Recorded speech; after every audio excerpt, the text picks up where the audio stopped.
It's a great joy and delight for me to be with you this evening. Thank you, Pastor Whitmer and the Lighthouse Baptist Church for supporting the ministry of the South India Baptist Bible College for these many, many years. And I deeply appreciate Brother Jeff coming over there to pick me from Glen Burnie, Maryland. And you have seen a little bit about the ministry of the South India Baptist Bible College. Do you have a question to ask me, and I'll be glad to answer. I'm going to preach, but if you have a question, I would like to take a couple of minutes to answer your question. Anybody has a question?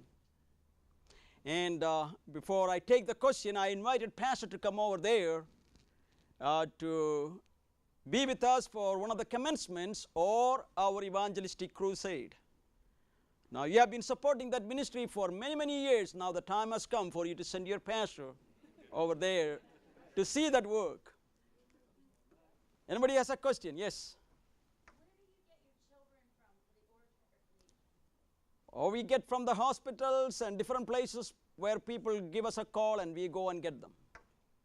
Now, do you keep those children until they turn? Yes, ma'am, we keep them. I tell people even if they give me $1 million, I will not part with them. They call us mom and dad, and we would like to keep that relationship, and we keep them there. Anyone else has a question? One more question. Yes? How old is the ministry totally? This is the 26th academic year. 26 years ago, the Lord helped me to start South India Baptist Bible College. And India is 1/3 of the landmass of America. We have close to 4 times more people, 1.1 billion people. 84% of them, they are Hindus, 11% Islamic people, 3% claim to be Christians. If you would ask me what percentage of them are truly born again, I should say 1/2 of a 1% may be truly born again Christians. Those 84% of 1 billion people, they have 33 million gods and goddesses. Often people confront me with the question why half of the people in India go to bed not having a square meal to eat.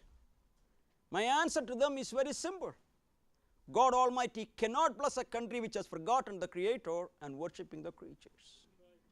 They profess themselves to be wise, they become fools. They are very religious. Like any other religions in the world, they teach people to do. But Bible is the only one which teaches us it is done.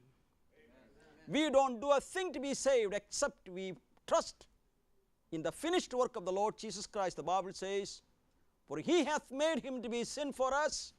He knew no sin, that we might be made the righteousness of God in him. Amen. I strongly believe with all my heart, faith comes by hearing God's word. In the year 1967, one of my cousins, he shared the gospel with me.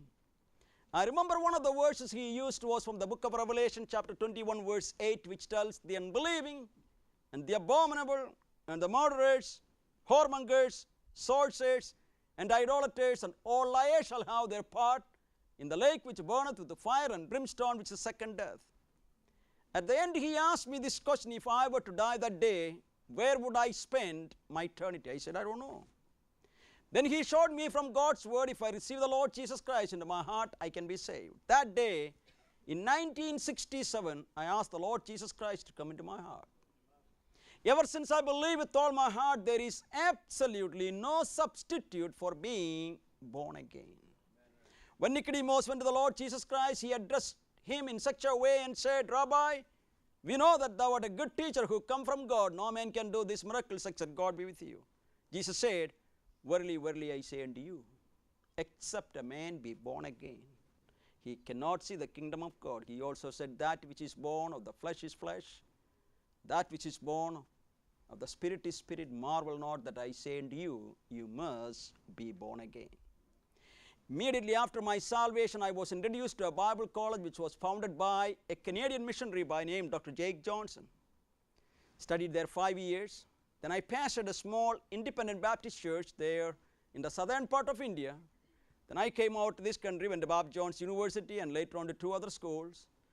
finished little more of my education, I went back to India. When I went back to India, my heart was truly moved and challenged by seeing the millions and millions of people groping in darkness. I asked the Lord, Lord, what can I do? How can I reach some of these people? The Lord laid the burden in my heart to start the South India Baptist Bible College. Starting a Bible college, we didn't have any facilities, no teachers, no students, no library, no money. By faith, we went ahead and rented 3 rooms, paying $5 a month rent. What can you get for $5? You can get hardly a greasy hamburger and a Coke, nothing more. That's where we started. 7 students joined. When we took 7 students, people start to ask, how are we going to take care of them? Well, we trusted in the Lord. To make the long story short, in our highest, we had 721 students. In the last 25 years' time, over 2,000 students have graduated from South India Baptist Bible College. The Lord helped us to start over 700 churches in India, Nepal, Bhutan, Tibet, Myanmar, Bangladesh. Even we have one of our graduates in Red China. We also have an academy we call Baptist Christian Academy. We have close to 500 in the academy. 98% of those kids who study in the academy, they are from Hindu background. That provides us a tremendous opportunity to lead them to the saving knowledge of the Lord Jesus Christ. Last year alone, we have seen more than half of the student body coming to know the Lord. Then we have an orphanage we call Home of Hope, helping orphans preparing for eternity. It's an amazing thing. Our first one, Josh, my wife brought him to our home within 24 hours' time from the hospital. That little lad of 10 years could quote over 400 scripture verses plus the entire book of Philippians. It's an amazing. So God has been good to us. Perhaps you may ask me, when the action is back in India, what am I doing here?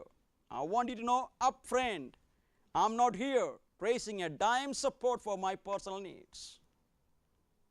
Many of those young people who come to the Bible college practically come with a shirt on their back. And I was sharing with Pastor Whitmer, I've traveled all across this country. This is my 43rd time.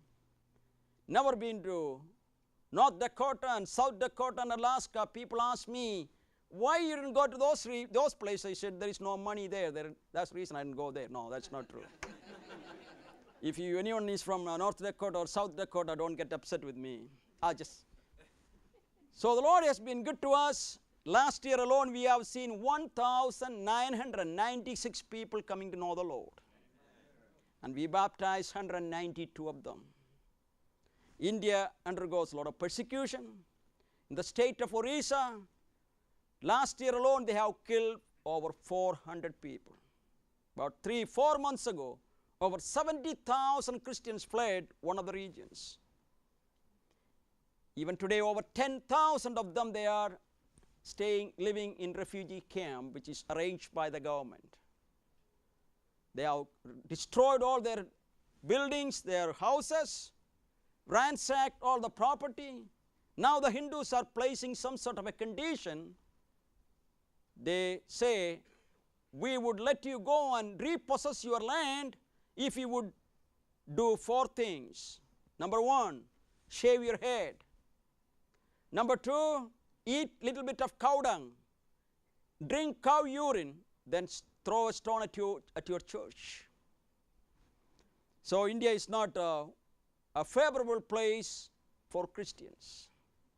Lot of atrocities have been committed against Christians, and whenever such things happens, one of the verses which comes to our mind is from the book of Matthew chapter 5 verse 12. It says, rejoice and be exceeding glad, for great is your reward in heaven, when men persecute and revile and say all manner of evil against you. Once again, I want you to know that I deeply appreciate Lighthouse Baptist Church and your prayer and giving for the ministry of South India Baptist Bible College. Please turn your Bibles with me to the book of Romans. The book of Romans, I'm going to read chapter 1 the first 6 verses, then I will read from verses 14 to